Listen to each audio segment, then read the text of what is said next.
We have a significant crisis. More than 2 billion people in this world don't have access to adequate housing. Of the 2 billion, 1 billion people live in informal settlements and slums around the world.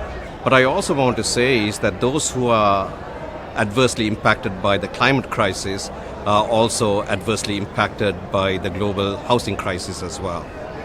Now, from a Habitat for Humanity international standpoint, our core is to work with populations that are adversely impacted.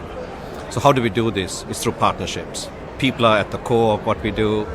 So it's a people-centered approach. So when we use the definition partnerships, it's people, public, and private. And the example that I love to give is about Microbuild, the Microbuild fund that we created a little over 10 years ago. It's a blended financing solution.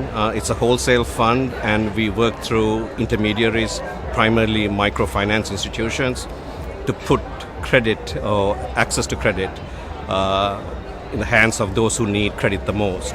In 10 years, more than 1 million people have been positively impacted in more than 30 countries for us. The fund itself has been so successful. We are in the process of designing and executing Microbuild 2 right now. Our goal is a little more audacious. It's got to be definitely more than $100 million. You know the cliche, youth are our future. So young people are future homeowners. But they also bring something that I personally lack, quite frankly, is the creativity.